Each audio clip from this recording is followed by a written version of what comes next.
Good evening, I'm Maggie Lennon and welcome to Scotland at 7 on Wednesday the 14th of April. I'm joined tonight by Deputy... What distinguishes Broadcasting Scotland from a website or blog, apart from our... Sorry, technical glitch, have to have a word with the producer. Yes, as I was saying before I was so rudely interrupted, I'm joined tonight by SNP Depute Leader Keith Brown. But before we get to the main topics of the day, Keith, I'll just, as usual, run through the coronavirus statistics as of 2 o'clock today. So as of 2 o'clock today, a total of 1,868,938 people in Scotland have been tested through NHS Scotland labs and UK government regional testing centres since the start of the pandemic. Of these, 1,646,278 have been confirmed negative, meaning 222,660 have tested positive. There were 278 newly confirmed cases of COVID-19. Not everyone with the virus will display symptoms, and not all of those with symptoms will be tested. There are 3 new reported deaths of people who have tested positive. The number of patients in Scotland who've died from complications caused by the coronavirus COVID-19 infection now stands at 7,636. This number only includes those who have died having received a positive test for the virus in the previous 28 days. Of the people who have tested positive, 119 were in hospital last night, 20 of whom were in intensive care. As of 8 o'clock today, this morning, 2,694,971 people have received their first dose of the COVID-19 vaccination, and 634,422 had received their second dose. The latest UK daily figures show 127,161 patients who tested positive for COVID-19 have sadly died from their illness, an increase of 38 across the UK since yesterday. This number refers to deaths in all settings, not just in hospitals. Sobering figures, Keith, but things are definitely getting better. What does Yes, I think the vaccination rollout is still going very well. it is. Of course, there are still some changes in supply which may affect things, but I think the government's confident they'll reach their targets. And as you say, quite encouraging and interesting to see the different demeanour from the First Minister in her daily briefings, where she's much more upbeat than she has been. And obviously, we're looking forward to what's now being called Freedom Friday, when some of the restrictions are lifted and I get the chance to go and see my mum for the first time in months. Yeah, we certainly are. That was a very, very welcome thing. And it looks like the weather's turning too. So happy days are maybe here again. And obviously the campaign trail has started up again after a little small matter of a suspension. The Green Party launched its manifesto today. SNP launched their manifesto tomorrow. Key points from the Scottish Greens manifesto launch. The Scottish Greens have revealed how the party will create over 100,000 jobs as parts of its plans for a green recovery that cuts Scotland's climate emissions. Central to the Scottish Green Party's manifesto are plans to create over 100,000 jobs by investing in renewable energy, warm homes and restoring public transport and nature. The document shows 10,000 jobs can be created by upgrading Scotland's onshore wind turbines and investing in the enormous potential of tidal power using direct subsidy to protect the Scottish supply chain. The party's Rail for All proposals will secure 17,000 construction jobs as part of plans to integrate lower carbon railways better with the country's public transport network, with plans to support councils to run bus services in-house so communities are better served. Restoring forests and peatlands, rewilding initiatives and expanding Scotland's national parks would create a further 6,000 jobs, as well as tackling Scotland's nature emergency. Measures to refit homes to meet new efficiency standards and tackle fuel poverty will create around 75,000 jobs for builders, roofers, plumbers, heating engineers, joiners, window fitters, insulation specialists, plasterers, electricians, painters and decorators. Lorna Slater today said there will be no second chance when it comes to the climate emergency, and that is why we need a bold and decisive climate action now. And that's what our manifesto offers. It's time to vote like our future depends on it. Keith, there's not much in there I imagine the SNP would have a problem with, is there? No, you're right. There's a great deal that we have in common with the Greens in this area. We will say, obviously, what we have to say about our response to the climate emergency tomorrow, but already I think the government, with often Green support, has taken the first country within the UK to actually announce a climate emergency, some world-beating climate change targets that we've had. I think we all realise we need to go further, and some of the suggestions which the Greens have made, particularly in relation to transport and housing, there'll be broad-based support for that, not just, I think, between the SNP and the Greens, but perhaps more widely across the Parliament, with the exception, as ever, of the Tories. Well, interesting then you're suggesting that you've a lot to be in common with. Does this then give any credence to the real story from today from the Greens, that Patrick Harvie has said he'd be willing to have a conversation about a formal coalition with the SNP? Is that something that the party's likely to be interested in, do you think? Well, I think the First Minister would respond to that by saying we're out to win this election. That's what we want to do. And if we win the election, we'd like to form an SNP government. But as to what the voters say, of course, that's up to them. And we have to deal with the circumstances as we find them in 3 weeks' time, once people have had their say. So I wouldn't want to anticipate anything like coalitions or deals being made in advance of the voters having their say, which is really their right to do that first, and then it's up to the politicians to work it out afterwards. It would be a complete break with SNP tradition. You've never ever felt the need to have formal coalitions, even when you were a minority government way back in 2011. It wasn't something that you felt it was necessary to do.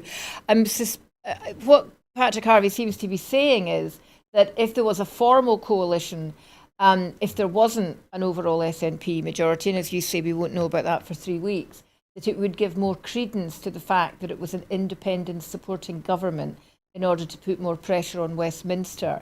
So you can see where he's coming from. He's trying to cover all the bases. He shouldn't really be criticised for that, should he? No, I'm not criticising him. I'm just not necessarily agreeing with him. But I would just say that, first of all, 2011, of course, we had an outright majority, so there's no need to talk of coalitions. But we did consider coalitions back in 2007, when, That of was course, what we I had meant. far Sorry, fewer seats. yes, my Yeah. mistake. I think mainly with the Liberal Democrats at the time. But if you'll excuse me, I'm the Depute Leader of the SNP, and I'm always going to be saying, look, both votes SNP for an SNP government. And the strongest possible endorsement of the provision that we have, which is to have an independence referendum in the first 2.5 years, first half of this Parliament. And of course, if people don't want to vote SNP and they vote for the Greens, they have that, if you like, safety net of an independence referendum on offer there as well. But my position is bound to be both votes SNP.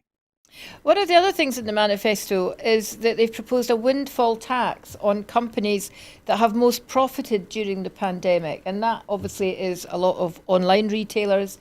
Although I'm tempted to say windfall tax on Amazon, given that they don't really pay the taxes anyway, might be a bit of a stretch. And also on large supermarkets. And I think that would be a popular measure with the public. And having just had a quick look at the manifesto, I just wonder whether the Greens are now taking over the mantle of populist policy, which was something that really was sort of SNP territory for a long time. But we'll see. We know that your manifesto is not coming out until tomorrow, but there have been a number of press releases and hints today, and so we'll look at a few of them. The first one is that John Swinney has announced that a re-elected SNP government will abolish fees for music and arts education, including instrumental music tuition in schools. The commitment, which will form part of the SNP manifesto, aims to end the postcode lottery, which gives some children in Scotland access to free music tuition, while others are charged for it. The Deputy First Minister also announced that an SNP government will aim to mainstream music as a core subject in Scotland's education system and ensure that Scotland's school-based instrumental music teachers receive GTCS registration and accreditation. This will be very popular with a lot of parents who were really disappointed when, I think it was their local authorities, meant that there wasn't free tuition. So am I right in saying the decision on whether there is free tuition or not lies with local authorities at the moment, rather than the Scottish Government?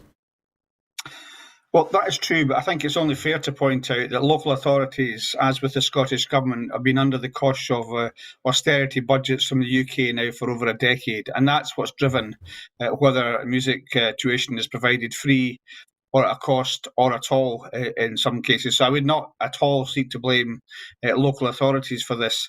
But you're right to say this will be incredibly popular. We've all, as MSPs, had representations from local parents when it looks like the provision was to be curtailed or reduced or even taken away altogether.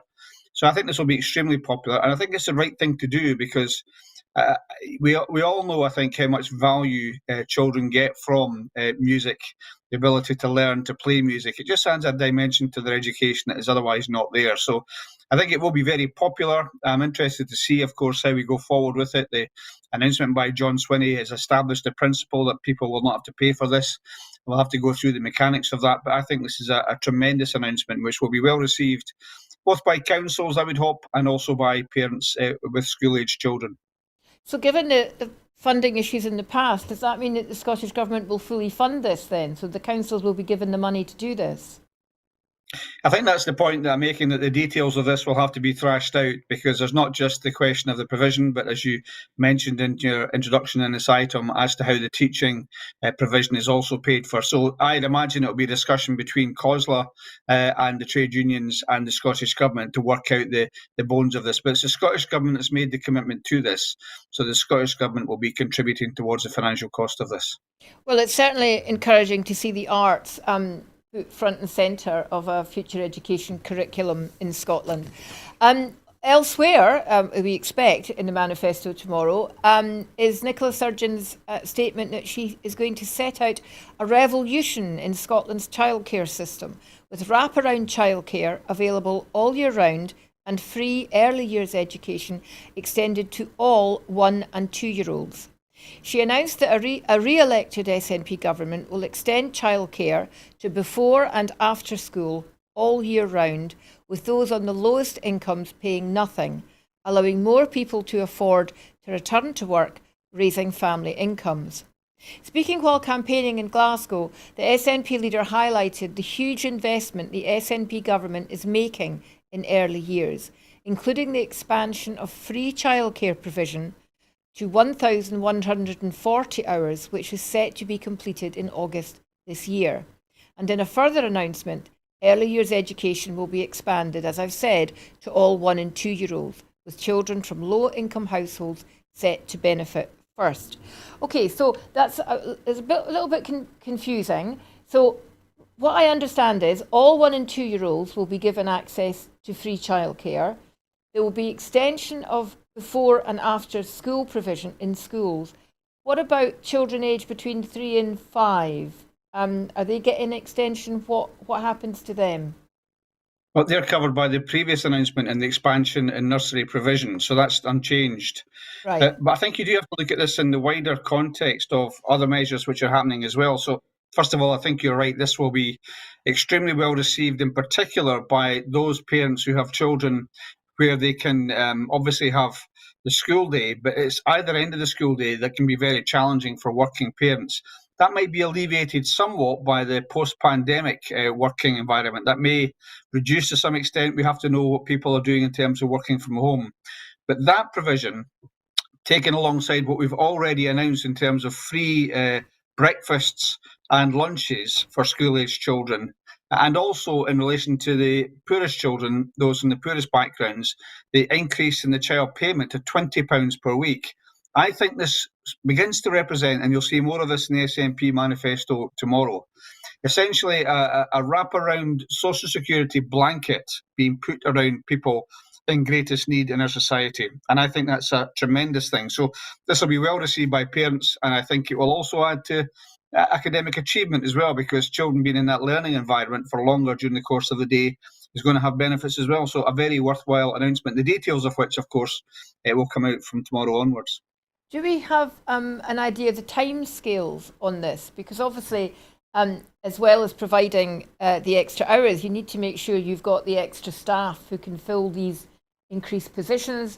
It takes time to train people as qualified childcare workers. So is there a time scale attached to this that you know of?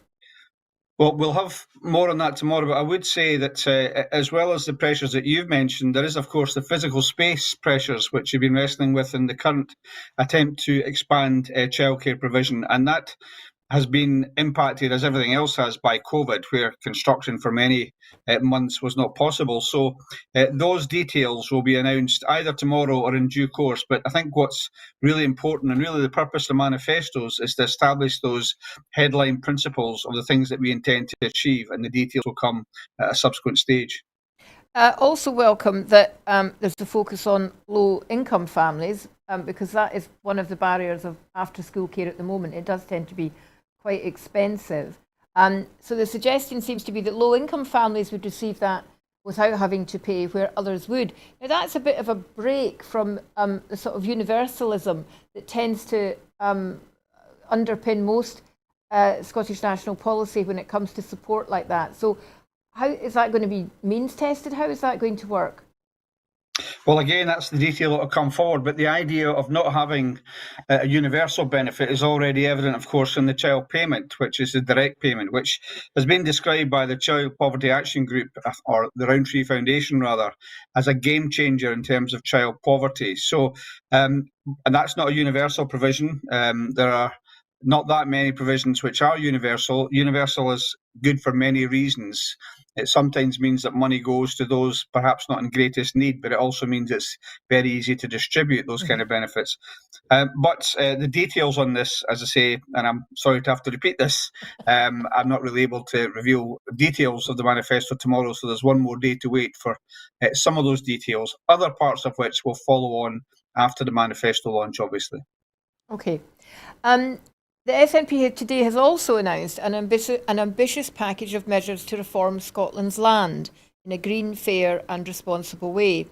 Mary McCallan, the SNP's candidate for Clydesdale and climate action champion, set out 5 steps the SNP will take if re-elected. 1. Increase tree planting targets by 50% from 12,000 hectares up to 18,000 hectares by 2025. Second, to invest $250 million to support the restoration of 250,000 hectares of Scottish peatland by the end of the decade. Address biodiversity loss and protect at least 30% of our land by 2030 with an investment of $500 million. Introduce a Land Reform Act as recommended by the Scottish Land Commission, which was set up by the SNP in 2016. And finally, double the funding available for community buyouts from 10 million to 20 million by the end of the next Parliament.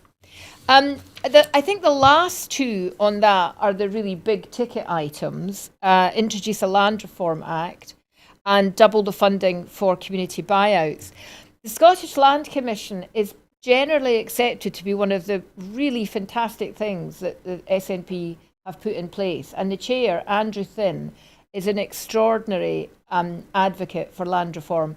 And what he's done by taking soundings about land reform widely across the country is to make the case that land reform isn't just a rural issue. It doesn't just affect you if you happen to live in an area which might be subject to land reform. It's something that people in urban centres need to be aware of as well. So I'm wondering, do we have any more specifics about what the Land Reform Act, as the Commission have suggested, might contain? Or if you don't know yet, what would you like to see in it?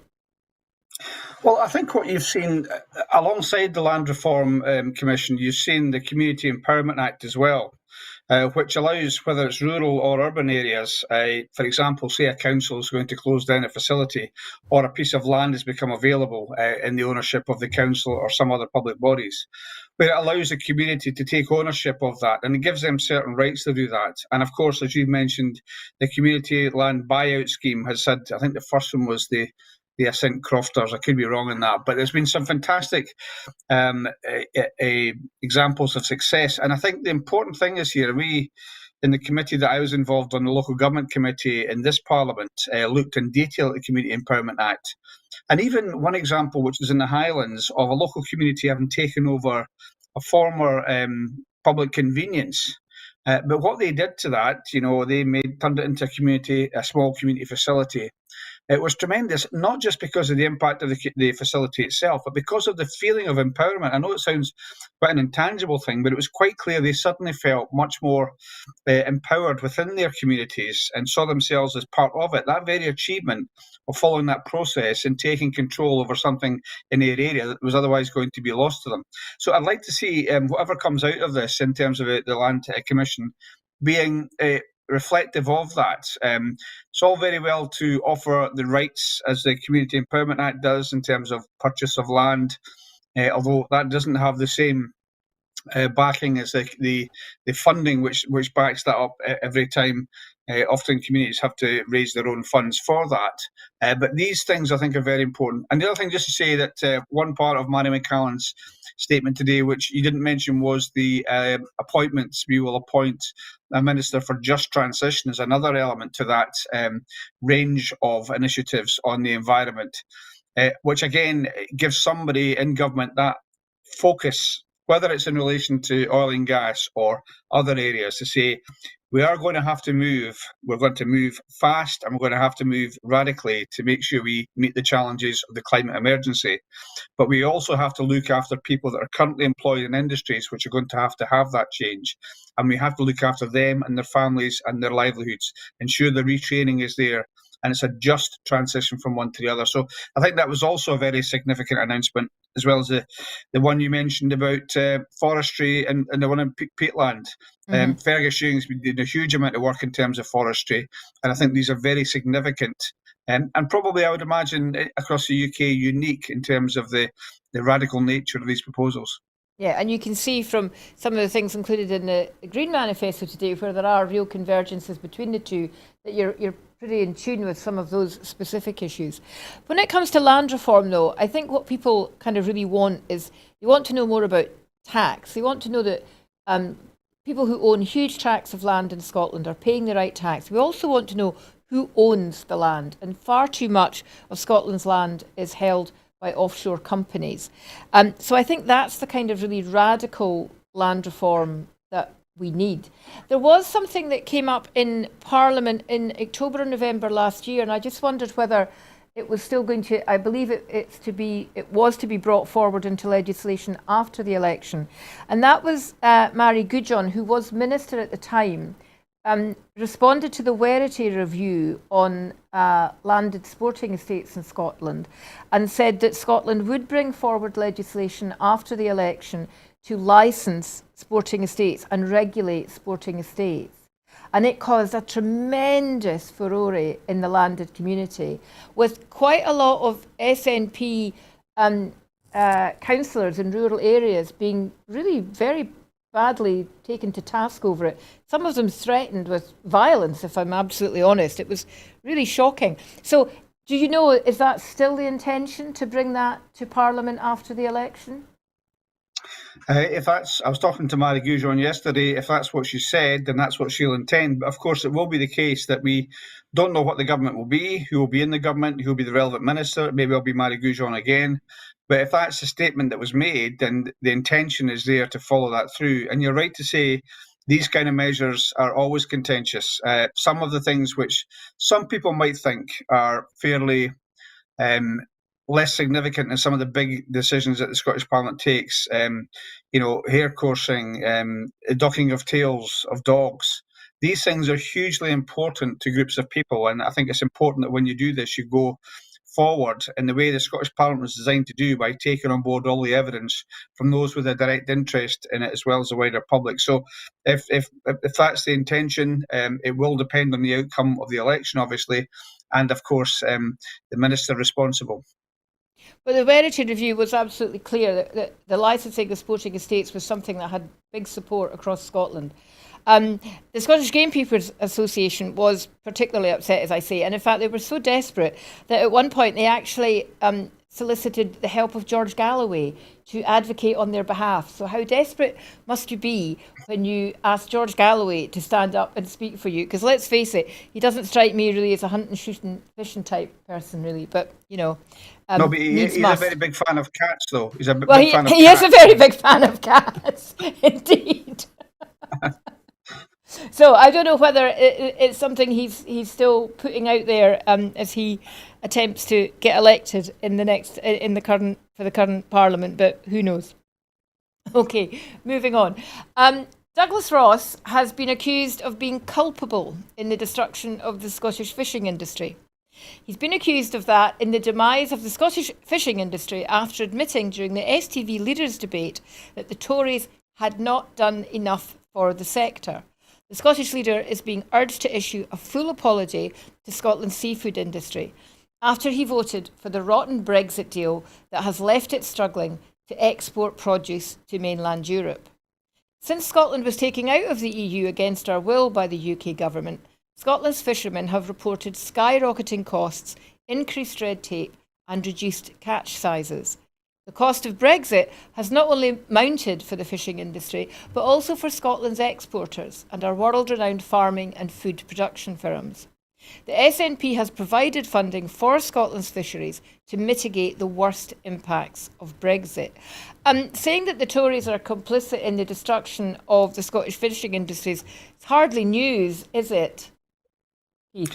No, and there's a number of points I have to be made in relation to this. First of all, you're right, Douglas Ross. I think I won't go into the exact description, but he said he would have a very unappetising drink if he was forced to vote for a deal that was worse than the ones that the fishers community had beforehand. And of course, that's exactly what they've ended up with.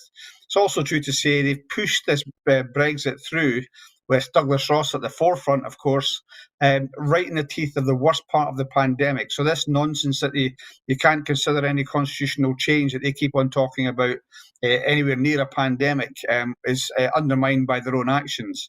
But it's the worst thing about it, I think, is what's happened since Brexit, because they continually tell whether it's the Fishermen's Federation or other fishing interests, it's just a hiccup. It's only a small thing. It's a few forms, we'll get it sorted out. Whereas, in fact, sectors within the fishing sector have collapsed, huge falls. And there seems to be no accountability, no urgency on the UK government to deal with this. And I think the Fishermen's Federation and some others weren't happy with of course, the EU's common fisheries policy. I understand that point. But they're absolutely pulling their hair out over the way the Tories have conducted this. And of course, all the promises that were made, in fact, the way they were used by the Tories on their Brexit odyssey to try and achieve Brexit. So I think there's a lot for Douglas Ross to be culpable of. And I think he will feel the effect of it. Perhaps that's why he didn't have the guts to stand for a constituency, because he knew the backlash he'd get from that sector. Yeah, I mean, as you say, they were used, but they also were warned that the reality of Brexit would hit them and that things weren't going to get easier for them.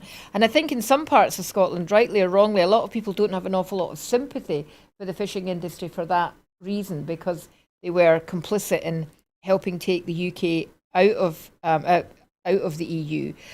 Turkey's voting for Christmas, some people have said. Do you think then that will have an impact, a serious impact on the polls, especially in the northeast, which of course is, has traditionally for a long time now returned Conservative candidates, both constituency and list?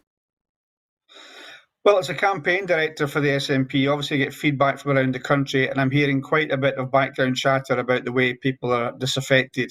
And I do think there is something that's quite telling about the fact, first of all, that Douglas Ross wouldn't stand in a constituency. I know his majority was substantially slashed at the last Westminster election, but he wouldn't stand. Didn't have the gumption to say, I'm the leader, so I'll stand for a constituency in the Scottish Parliament.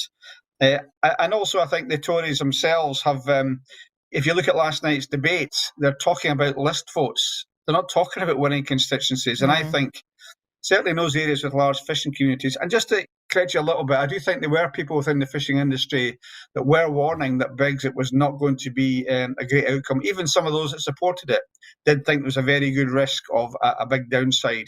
And of course, other parts, the fish processing part of the industry was very concerned about it. But it's a collapse of these markets, which should be very strong for Scotland. And the barriers that are putting up 27 borders, which the Tories have erected to our trade going across to the rest of the EU. And I think they will pay a price for that. Yeah, well, obviously we won't know, but interesting you said a Tory leader not prepared to stand for a constituency. That's kind of their modus operandi. Ruth Davidson was always a list MP, MSP, wasn't she? I don't think she stood in a constituency. Maybe that's just... No, she won a constituency in 2016, the one Edinburgh Central. She won at that time. She had previously been a list MSP, yeah. Okay. The UK government's concerns with Brexit don't just stop with Douglas Ross being held culpable, however. The UK and the EU are at loggerheads again, and the UK are to respond to EU legal action over Northern Ireland by mid-May. It is agreed with the European Union that it will respond to the bloc's legal action over how the UK has introduced new trading rules for Northern Ireland by mid-May. The EU launched the legal action against Britain in March for unilaterally changing trading arrangements for Northern Ireland that Brussels says are in breach of the Brexit divorce deal agreed with London last year. Britain has denied that the move undermines the part of the Brexit deal that governs trade to the British province, saying it extended the grace period for checks on goods moving to Northern Ireland to ease their passage. Is this enough to maybe just completely undermine the Brexit agreement as it stands and just Europe say we've had enough, we'll walk away? Well, undermining the Brexit agreement is serious enough, but undermining the Good Friday Agreement, I think, is a really worrying thing. And also the UK government's response to it, the blasé way in which Boris Johnson blundered into this, and his bold statements that there'll be no consequence, and we're starting to see it now, is that the UK becomes known as a bad actor, somebody that acts in bad faith, establishes, negotiates, agrees, and signs international agreements, and then threatens not to honour them almost immediately once they've been signed, and now to undermine them by new measures which they've taken. So the UK is steadily eroding its reputation, which we have to concede was there previously as a good actor in international relations in many respects, not all respects. And I think that's also eroding, just incidentally, support for the Union, whether it's in Northern Ireland or in Scotland. People in 2014, when we had our referendum, there were people that felt the UK internationally respected, respect for the rule of law, and now they've seen Boris Johnson proroguing Parliament, talking about ripping up deals that he's just signed. And I think this is a real consequence. It might take longer for it to become fully evident, but the way they've acted in relation to Northern Ireland, of course, the majority of people who voted to stay in the EU in the first place, has been utterly reprehensible. Well, the UK reputation is something, as you say, we've seen decline over recent years, and not going to be helped even with what's the latest developments in the Greensill saga. We covered this on Monday. This was the lobbying that David Cameron, former Prime Minister, was involved in on behalf of Greensill Capital, and Boris Johnson saying there would be an investigation launched into it. He's just said that he doesn't rule out more officials having links with Greensill. He's refused to rule out the possibility that more government officials may have had links to Greensill Capital, as Keir Starmer used Prime Minister's questions to call for a full inquiry into what he called the sleaze that's now at the heart of this Conservative government.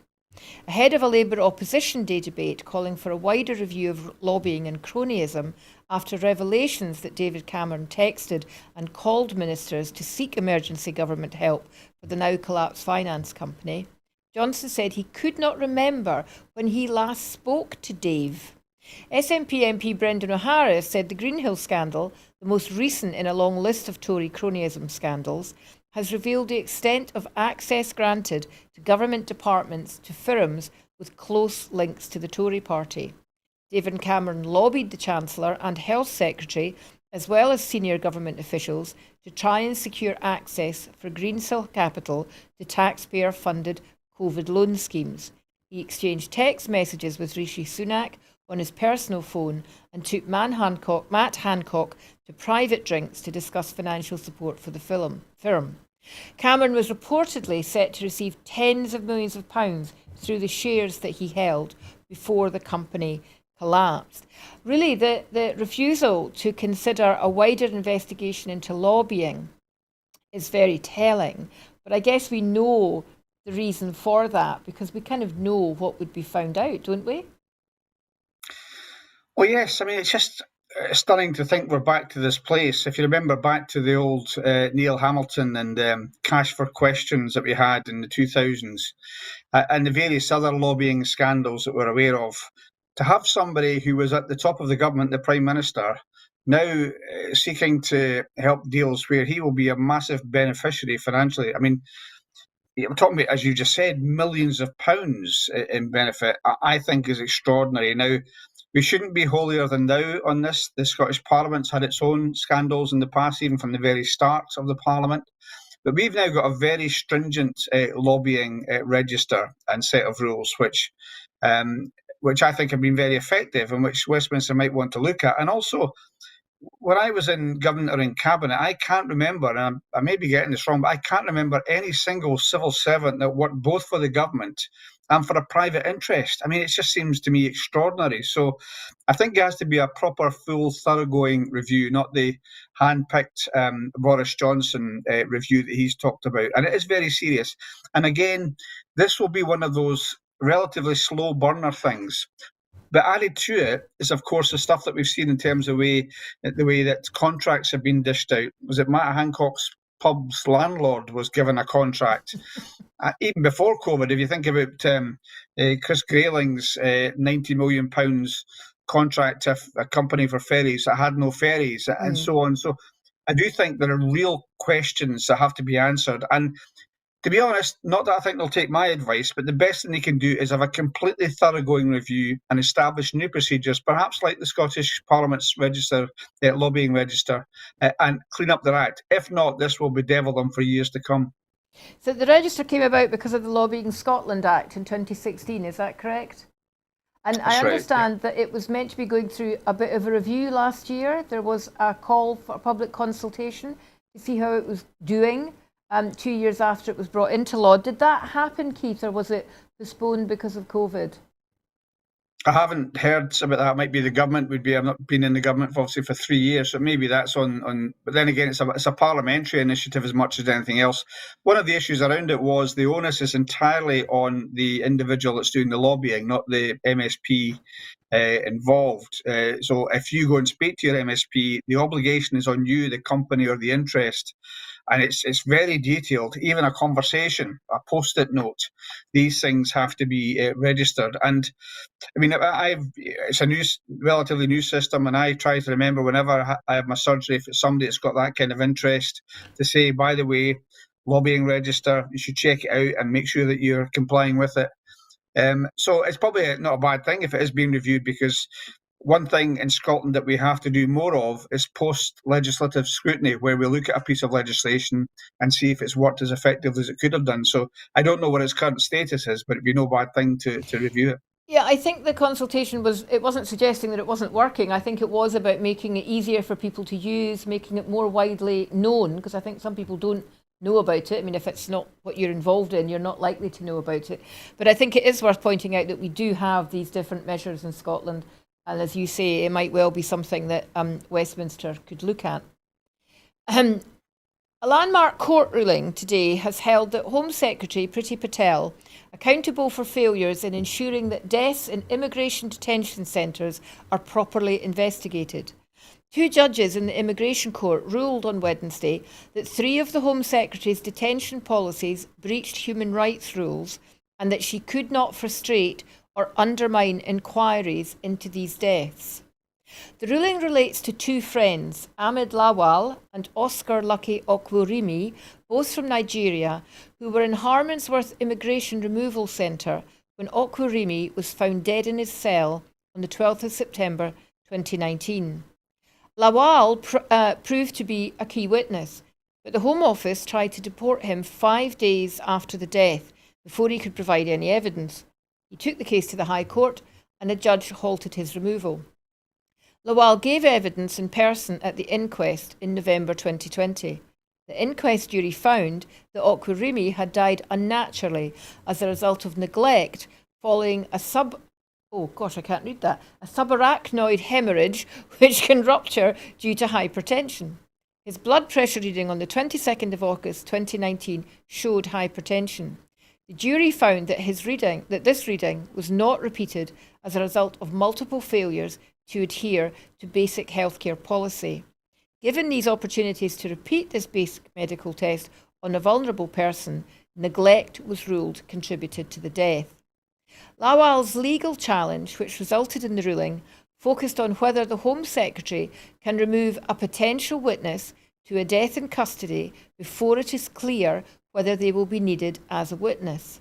The judges found that the Home Secretary's decision to remove Lawal to Nigeria was unlawful, as she had failed to take reasonable steps to secure his evidence relating to Okwerimi's death before starting removal proceedings. A replacement policy in August 2020 was also found to be unlawful, as it failed to identify and take steps to secure the evidence of those who may have relevant information about a death in detention. The Home Secretary's current policy was found to be legally deficient. The judges found that the absence of a policy to direct what could happen following a death in immigration detention was unlawful and concluded that there needed to be such a policy. It's not clear whether, as well as saying there needed to be a new policy, whether there is any penalty associated to this ruling. This is not the first time that Priti Patel has been on the wrong side of the law. Oh, that's right. And of course, there was the bullying complaint that was made, the report that was done, just as we've just recently had one in the Scottish Parliament into the conduct of a minister, which found there was no breach of the code.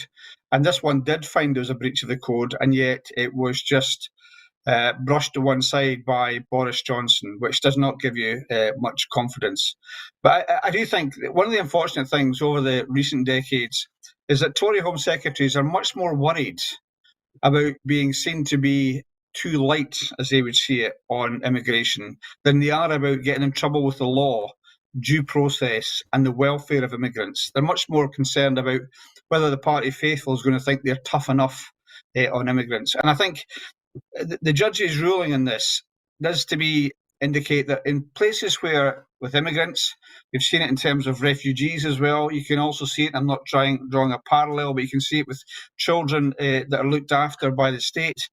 All those groups are subject to an authority which the rest of society isn't necessarily subject to. And for that reason, they're more vulnerable. And the best way to deal with that is to make the dealings, the welfare, the conditions under which they exist as open and as open to scrutiny as possible. And that's what the court is trying to do here. And this idea of trying to deport people before they might give evidence which might be perceived to be against the interests of the Home Secretary or the Home Office is absolutely appalling. So I think from what I've heard, I would congratulate the judges on the ruling. I would hope, but not expect, that this will be respected in the spirit in which it's intended by the Home Secretary, whereby she really has to start taking seriously the welfare of immigrants in this country, the welfare of refugees in this country, rather than some of the scandalous campaigns we've seen over previous years. Immigrants in this country are one of our biggest assets, and yet to treat them in the way that this government, the UK government, has done is absolutely appalling.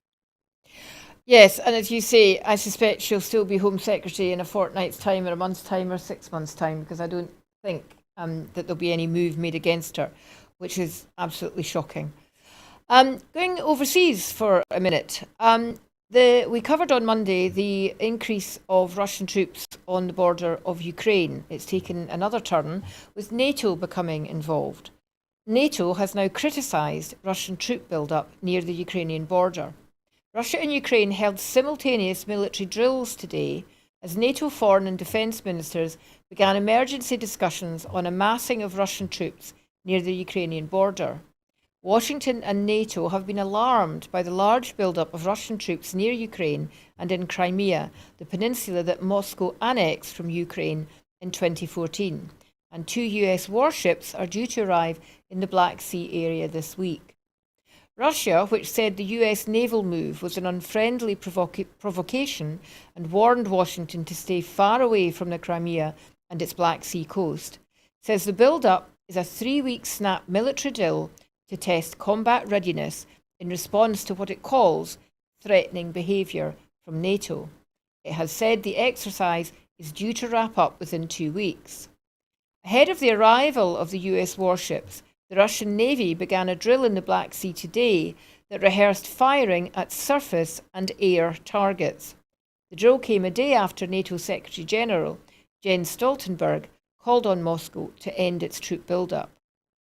In the Ukraine, meanwhile, armed forces rehearsed repelling a tank and infantry attack near the border of the Russian-annexed Crimea, while its defence minister told European parliamentarians in Brussels that Russia was preparing to potentially store nuclear weapons in Crimea.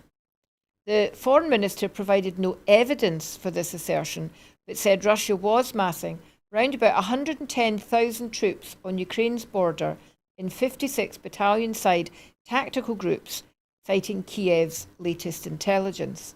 So NATO have got involved now, but I mean, really, how much will that bother Russia? Will they take any cognizance of NATO being involved? What's NATO got at its defence that it can use to make the point that this build-up of troops has to be halted?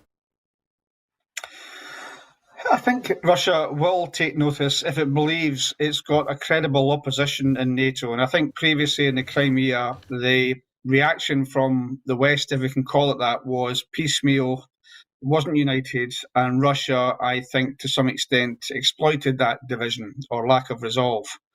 I mean, I think this has to be dealt with by peaceful means and dialogue with Russia, but I do think at the back of it, there has to be the determination. There can be no more land grabs, no more, contrived incursions into Ukrainian territory. In fact, I'd like to go further and see a proper process being undertaken to return those parts of Ukraine which have previously been annexed by Russia to the Ukraine. But I think in the meantime, what we have to do is try and de-escalate this. It's in nobody's interest to have a conflagration, but I think the West has to show real resolve that this is not acceptable in terms of international law. You can imagine if any country has its sovereignty threatened, then every country's sovereignty can be threatened. So I think it's very important that there is dialogue, but the West remains resolved not to allow any further incursions.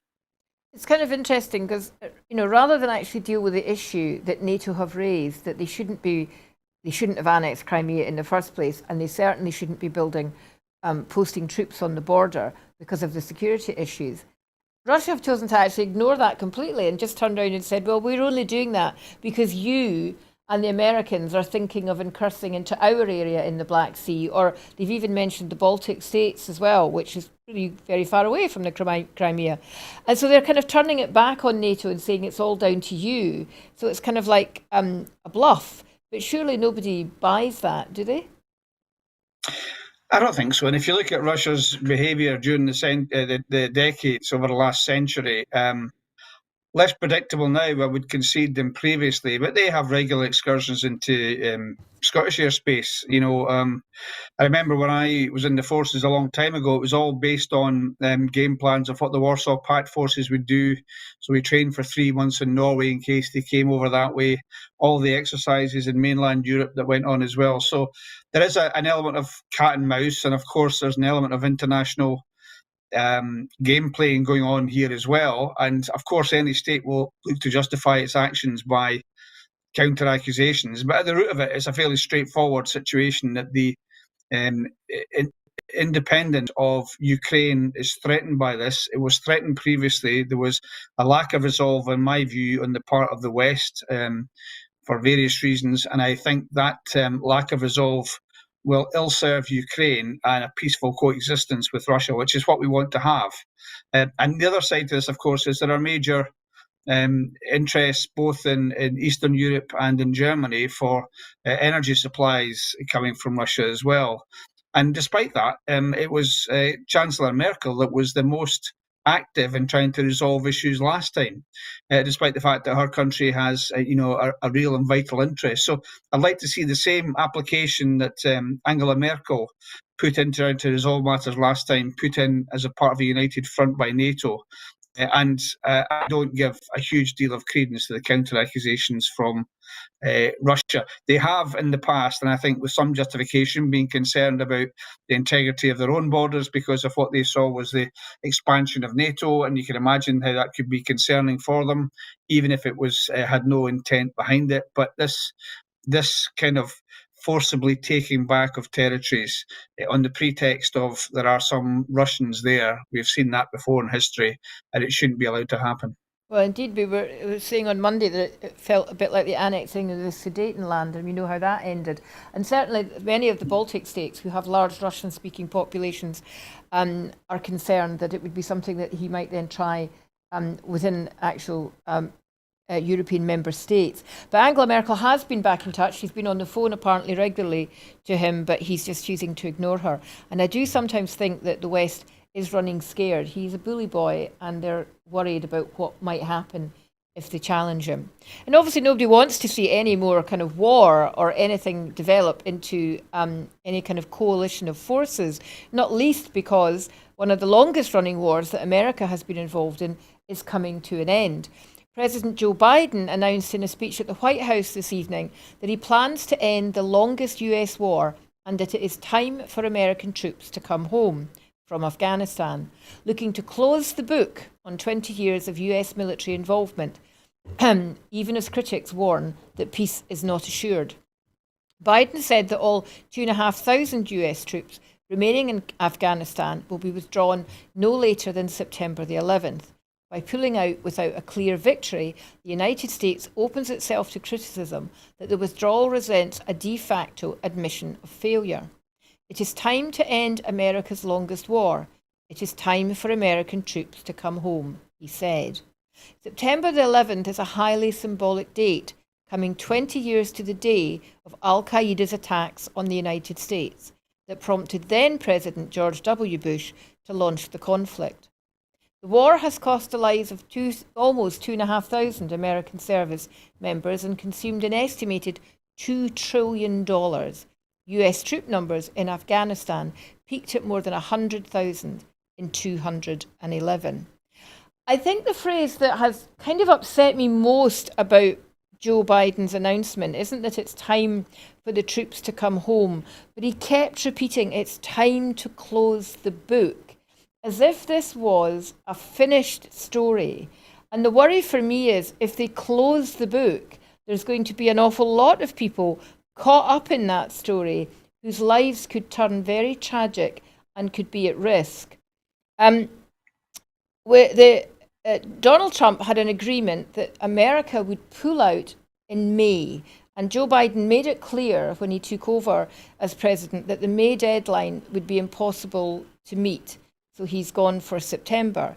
That has now allowed the Taliban to say, you've acted in bad faith, and we are not prepared to take part in the current peace talks and reconciliation talks that are ongoing until America has withdrawn. There has been an increase in the murder and assassination of academics, highly educated people, journalists. A number of female judges in the country have been murdered in recent days. And there is a real concern that all that's going to happen is that the Taliban will retake power or that there'll be another bloody civil war. So are America's critics correct that this is an admission of failure on behalf of America's involvement in Afghanistan? Well, if you look at the cost in terms of blood and treasure, 2,000 plus American lives, countless numbers of Afghan lives, and the £2 trillion or so bill that you mentioned, then you have to say what was the impact, what was the upside, if anything, to that, and it's very hard to see that. I think, though, for the same reason, it's very hard to prevail upon Americans to continue paying that price. However, I also think that I'm not sure the Taliban have acted in good faith with the agreement that was struck with Donald Trump. I think they haven't done so themselves. But the real concern, I think, is the one that you've made. And for me in particular, talking to some folk that I knew that were on active service there, it's the position of women in particular that's very concerning.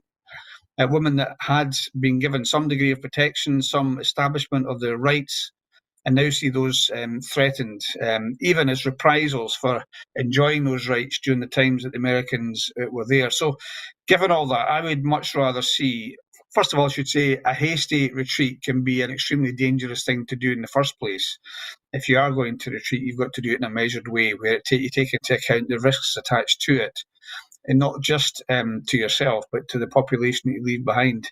I'd much rather see more effort being put into the international arrangements which were put in place to reach the agreement with the Taliban in the first place, continuing and widening out to try and see what can be done to help the country in terms of its weaning itself off the harvest of poppies and making sure that the rights of individuals can be looked after at the same time as recognising the country's sovereignty. So I just wish that we would put more effort into peace than we sometimes do to war, and that way, and often it's a much cheaper thing to do either in blood or treasure. So that's my hope. But like you, I have real fears for what happens over the course of the next few months.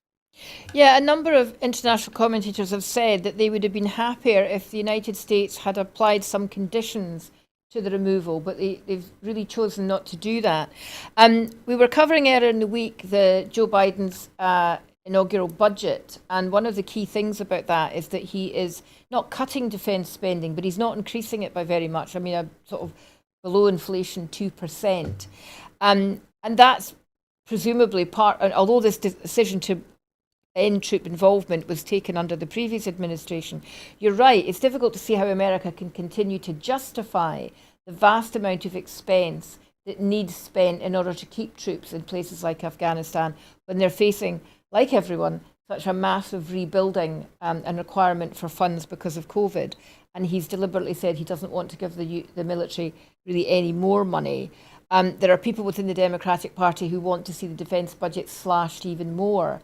So it's this constant dilemma with America. On the one hand, they still like to present themselves as the world's policemen, but that comes at a cost. But you could argue, not that anyone's really wanting America to continue involving themselves in other countries' internal issues, but you could argue that they may be seen long time after this, depending what happens, that they've really let the people of Afghanistan down. And that will be a really appalling legacy for the loss that the Americans have had as a result of this.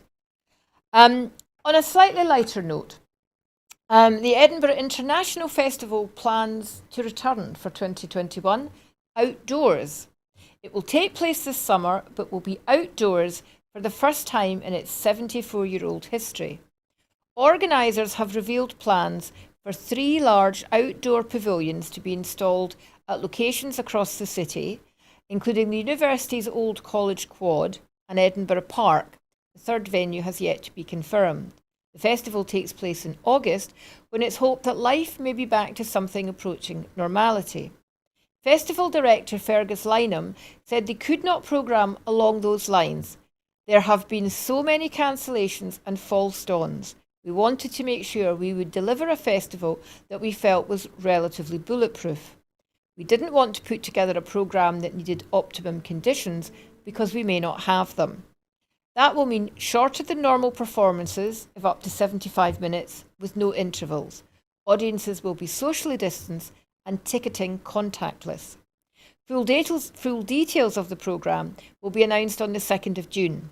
It's expected to be music heavy rather than the traditional mix of concerts, opera, theatre and dance. In that respect, it will be going back to its origins, because it wasn't essentially initially a music festival when it first took place at the end of the Second World War. That's good news, though, isn't it, Keith? That does give us some hope that things are beginning to return to some kind of normality, at least for the arts sector. Yes, and I'd congratulate the organisers. I'm from Edinburgh myself and grew up with the way the festival, and for my tastes, the Fringe grew up over the years. Absolutely huge. And I know there are people in Edinburgh that have concerns about the way that the population doubles and the pressure that's put on various services, including buses. But I always enjoyed it. I thought it was fantastic. And one of the best parts about it was the international travellers getting stopped in a council housing estate by a Spanish tourist is something that stands out in my mind from the 1970s. And of course, that is one part of the festival which is going to be very hard to engineer, which is international travel, whether for people coming to go to the shows or for artists coming. So I hope people will not have a go at the organisers if, as we all hope, the atmosphere in terms of COVID is much more benign, and it would have allowed them to do more. They have to take the judgment now to organise these things, and I think it's good on them for having done that, and good on them as well for taking a cautious approach to it. That's the only way you can approach these things. And let's just hope that the festival, along with any other events, are sufficient to help us with that, reacclimatization to what is normal, what is enjoyable in what I still believe is the world's greatest city. Well, as you say, a lot of locals, and I lived in Edinburgh for 20 years myself, a lot of locals are a bit ambivalent about the festival because of the number of people that come and they don't particularly like it. A lot of them make a lot of money out of it by going away on holiday and renting out their properties at ridiculous amounts of money. But maybe because there'll be a lot less, we expect, international travellers at the festival, maybe this is a chance for the festival and maybe the Fringe, if something happens with the Fringe, for it to be taken back into the love of the local people and actually more people in Scotland, and it becomes a slightly more domestic festival, which I think would be a good thing. It always astonishes me the number of my Scottish friends who've never been to the Edinburgh Festival. We just see it as something for foreigners, and I would love more people to be able to go and attend things. And I was delighted. I'm a member of the International Edinburgh Festival, so I was delighted when I got the letter telling me it was going to happen. I just hope we get the weather. I mean, August in Scotland can be pretty cold and damp, but, we all have to suffer for art. That's us bringing the programme to an end tonight. Thank you very much, Keith. We got through a lot of information, a lot of big stories. That will continue. These stories will keep coming as we get nearer and nearer the election. As ever, we remind you that it takes money to produce programmes for Broadcasting Scotland. So if you've enjoyed tonight and you think what we're doing is worthwhile, then maybe you would consider supporting us financially. So please go to the website www.broadcastingscotland.scot/register and see how you can help keep Broadcasting Scotland on air. We have a big job to do in the coming months, for the coming weeks rather, for the election, and hopefully in the coming months as we might see constitutional change in Scotland. Thank you for watching. Have a good evening. What distinguishes Broadcasting Scotland from a website or blog, apart from our brilliant programmes? Hi there, I'm Gordon Ross. Are the costs we face to enable us to produce those programmes. These costs are significant and ongoing. However, our facilities are able to do so much more if only we had the staff. In the last year, some of our supporters have cancelled their subscriptions. In one way, we would prefer it if it was because they didn't like us, rather than it being because of the financial pressures which we are all under because of COVID. The really positive outcome of our fundraiser is that at a time of economic challenge in Scotland, we will use your donations to create jobs and in a small way contribute to improving the Scottish economy. If you want us to be Scotland's independent broadcaster, able to provide an alternative mainstream television platform, then please support us. Scotland is going to be an independent country. Just imagine what we could do if we had even 1% of the BBC Scotland channel's budget. Imagine. And then please consider turning your imagination into reality. Please support us if you can afford it.